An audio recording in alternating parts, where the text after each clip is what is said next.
আসসালামু আলাইকুম। মিজান আইসিটির পক্ষ থেকে আপনাদের সকলকে অভিনন্দন। বন্ধুরা, বেশ লম্বা সময় আমি আপনাদের সামনে সঙ্গতের কারণে আসতে পারি নাই। তো আমি আজকে আপনাদের সামনে এসেছি একটি নতুন গুরুত্বপূর্ণ বিষয় নিয়ে। সেটি হচ্ছে, আমরা অনেকেই কম্পিউটার মোজিলা ফায়ারফক্স অথবা গুগল ক্রোম ফায়ারফক্স ব্রাউজার আমরা ব্যবহার করে থাকি। তো এই দুটি ব্যবহার করতে গিয়ে আমরা অনেক সময় অনলাইনে অনেকগুলো ইউজার আইডি এবং পাসওয়ার্ড ব্যবহার করে থাকি। যেমন আমার কম্পিউটারের ভিতর আমি এই ব্রাউজারে থাকা অবস্থায় আমি এখানে যে দেখতে পাচ্ছেন অপশান, এই অপশানে এসে পাসওয়ার্ডে ক্লিক করার পরে দেখতে পাচ্ছেন আমার 57টি ইউজার আইডি পাসওয়ার্ড রয়েছে। এই তো দেখতে পাচ্ছেন। আমি সঙ্গতের কারণে আমি আপনাদেরকে পাসওয়ার্ডটা ভিউ করাচ্ছি না। শুধুমাত্র আপনি দেখতে পাচ্ছেন ওয়েবসাইট, ইউজার আইডি এবং পাসওয়ার্ড। আমি যেখানে ক্লিক করছি সেখানে দেখতে পাচ্ছেন আপনারা এগুলো, কিন্তু পাসওয়ার্ড সঙ্গতের কারণে আমি দেখাতে পারছি না। এইভাবে মোজিলা ফায়ারফক্সে যেমন দেখতে পাচ্ছি, ক্রোম ব্রাউজারে আমরা একইভাবে দেখতে পাবো। এখানে 3টি ডট খাড়া অবস্থা রয়েছে। Click, password and autofill. বাম দিকে চলে আসবে গুগল পাসওয়ার্ড ম্যানেজার। ক্লিক। আমরা এই মতো অবস্থা দেখতে পাচ্ছি bdrs.gov.bd। এখানে দুটি অ্যাকাউন্ট, এখানে ক্লিক করলে দুটি অ্যাকাউন্ট আমরা দেখতে পাচ্ছি। এখানে একটি ইউজার আইডি, নিচের দিকে আরেকটা দেখতে পাচ্ছি ইউজার আইডি এবং পাসওয়ার্ড। অনুরূপভাবে আমরা নিচে একটি অ্যাকাউন্ট রয়েছে, এই তো দেখতে পাচ্ছেন। তার মানে ক্রোম ব্রাউজারে আমার 3টি অ্যাকাউন্ট রয়েছে, আর ফায়ারফক্সে রয়েছে 57টি অ্যাকাউন্ট, ইউজার আইডি, পাসওয়ার্ড। তো বন্ধুরা দেখুন, আপনার কম্পিউটারে যখন নতুন করে উইন্ডোজ বা সেট দেওয়া হয় তখন কিন্তু সমস্ত অ্যাকাউন্ট ডিলিট হয়ে যায়। সমস্ত অ্যাকাউন্ট, ইউজার আইডি বা পাসওয়ার্ড আবার নতুন করে আপনাকে দিতে হবে। আপনি ভুলেও যেতে পারেন।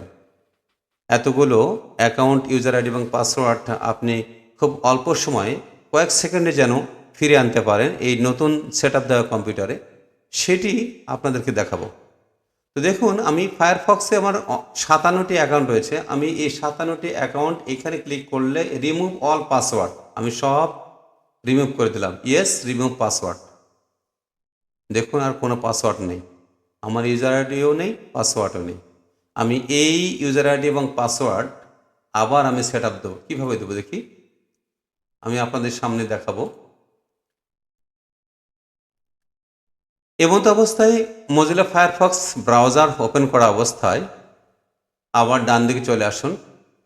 আসার পরে পাসওয়ার্ড, এই অবস্থায় সাইন ইন টু SYNC, এইখানে ডান দিকে 3টি ডট, এখানে ক্লিক করুন।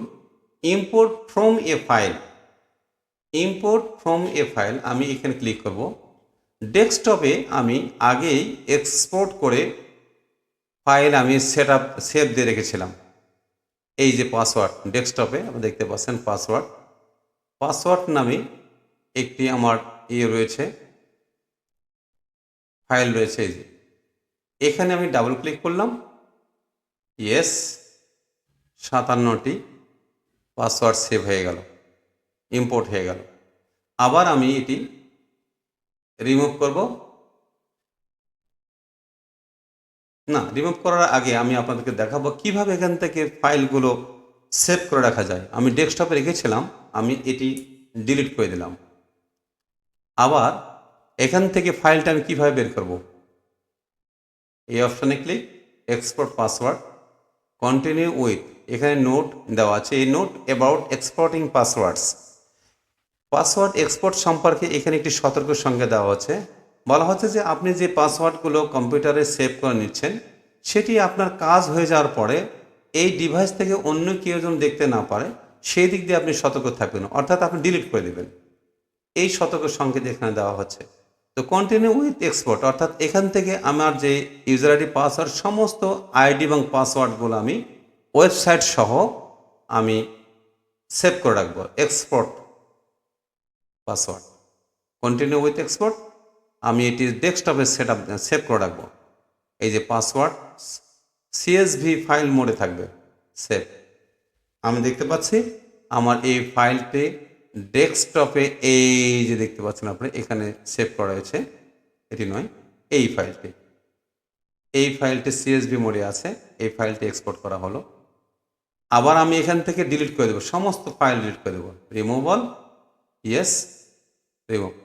এখন আমি আবার এখানে মনে করুন যে আপনার কম্পিউটার নতুন করে আজকে উইন্ডোজ দেওয়া হলো, এই উইন্ডোজ দেওয়ার পরিপ্রেক্ষিতে পূর্বে যতগুলো ইউজার আইডি এবং পাসওয়ার্ড রয়েছে সবগুলো আপনি এখানে ইম্পোর্ট করবেন বা ঢোকাবেন। তো এখানে 3টি ডট রয়েছে, 3টি ডটে click, import from a file. আবার ডেস্কটপে চলে যাচ্ছে, আমি ডেস্কটপে যাওয়ার পরে আমার ফাইল ছিল পাসওয়ার্ড, ডাবল ক্লিক, ডান, চলে আসলো। ফায়ারফক্সে আমাদের যতগুলো অ্যাকাউন্ট ছিল সবগুলো কিন্তু আইডি, ওয়েবসাইট, লিঙ্ক এবং পাসওয়ার্ড চলে আসলো। এবারে ক্রোমে কিভাবে পাবো? ক্রোমে আমি নর্মাল একটি পেজ ওপেন করার পরে আবার এখানে যে ডান দিকে কর্নারে 3টি ডট রয়েছে, 3টি ডটে ক্লিক, পাসওয়ার্ড একটি চাবি রয়েছে, passwords and autofill, Google password manager click. এখানে আমার 3টি অ্যাকাউন্ট রয়েছে, এই ওয়েবসাইটে 3টি অ্যাকাউন্ট, আমি 3টি অ্যাকাউন্ট এবং ইউজার আইডি পাসওয়ার্ড দেখে নিই। এই তো দেখতে পাচ্ছি এখানে একটি, নিচে একটি। আমি সঙ্গতের কারণে আপনাদেরকে পাসওয়ার্ড আমি দেখাচ্ছি না। ব্যাক, আরেকটি অ্যাকাউন্ট রয়েছে DWAMCBP.gov.bd, এখানেও ইউজার আইডি এবং পাসওয়ার্ড রয়েছে। এখান থেকে এই ফাইলটা আমি কম্পিউটারে সেভ করে রাখবো। তো ক্রোম থেকে আমি সমস্ত আইডি এবং পাসওয়ার্ড সেভ করে নেব। Settings click, download, export. ফায়ারফক্সের মতোই এখানে ডাউনলোড ফাইল, ক্রোম পাসওয়ার্ড, এখানে ফাইলের name by defaults Chrome passwords আসছে।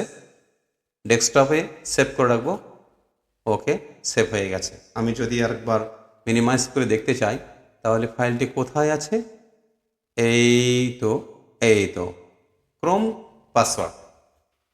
আমি এখান থেকে ক্রোমের পাসওয়ার্ড যে কয়টি আইডি এবং পাসওয়ার্ড রয়েছে সবগুলো আমি ডিলিট করে দিলাম। দেখুন, ডিলিট করে দিলাম। এখান থেকেও আমি এটি ডিলিট করে দিলাম। তার মানে আমার ক্রমে কোনো ইউজার আইডি পাসওয়ার্ড রইল না। কিন্তু আবার আমি এখানে প্রবেশ করাবো, তাহলে কিভাবে ঢোকাবো দেখি। আমি আগেই দেখিয়েছি ডেস্কটপে ক্রমের যে কয়টি অ্যাকাউন্ট, আমি সঙ্গতের কারণে এই ফাইল দুটো আমি ওপেন করছি না, কারণ এই ফাইল দুটি ওপেন করলে ইউজার আইডি এবং পাসওয়ার্ড সব কিছু আপনারা দেখে ফেলবেন। এটি আমি ওপেন করলাম না, শুধুমাত্র আপনাদেরকে কীভাবে ফাইল এক্সপোর্ট এবং ইম্পোর্ট করা যায় আমি সেটি দেখাবো। সেটিংস দেখতে পাচ্ছেন, ইম্পোর্ট পাসওয়ার্ড, সিলেক্ট, ক্লিক। ডেস্কটপে যাব, ডেস্কটপে গিয়ে এই যে ক্রোম পাসওয়ার্ড, ডাবল ক্লিক, তারপরে ভিউ পাসওয়ার্ড, ওকে। দেখুন আমার সেই পূর্বের মতো আবার ইউজার আইডি পাসওয়ার্ড চলে আসছে। বন্ধুরা, আমি আপনাদেরকে অনুরোধ করব, এই ছোট্ট একটি ভিডিও যদি আপনারা মনোযোগ সহকারে দেখেন তাহলে আপনার যতগুলি অ্যাকাউন্ট থাকুক, মাত্র কয়েক সেকেন্ডের ব্যাপার, আপনার সমস্ত অনলাইনের অ্যাকাউন্ট, ইউজার আইডি এবং পাসওয়ার্ড কোনো ঝুট ঝামেলা ছাড়াই আপনি নতুন করে আবার কম্পিউটারে সেটা দিতে পারছেন। এবং আমি আপনাকে অনুরোধ করব, আপনার কম্পিউটারে এক্সপোর্ট করার পরে এই ইউজার আইডি এবং পাসওয়ার্ড নামে এই যে পাসওয়ার্ড এবং ক্রোম পাসওয়ার্ড, অর্থাৎ ক্রোমের এবং ফায়ারফক্সের যে ইউজার আইডি পাসওয়ার্ড, এটি আপনার নিজস্ব ইমেলে অথবা হোয়াটসঅ্যাপে বা অন্য কোথাও গোপনে রেখে দেবে, যাতে করে আপনার এই কম্পিউটার বা মোবাইল থেকে কেউ যেন নিতে না পারে, সেটি আপনি রাখবেন। তো এইভাবে আমি আপনাদের সামনে এই আপনার অনলাইনে যতগুলো অ্যাকাউন্ট রয়েছে, ইউজার আইডি এবং পাসওয়ার্ড সবগুলো দেখিয়ে দিয়েছি। আশা রাখি আপনারা এই ভিডিওটি মনোযোগ সহকারে যদি দেখেন তাহলে আপনারা সকলে করতে পারবেন। এতক্ষণ সঙ্গে থাকার জন্য আপনাদের সকলকে ধন্যবাদ।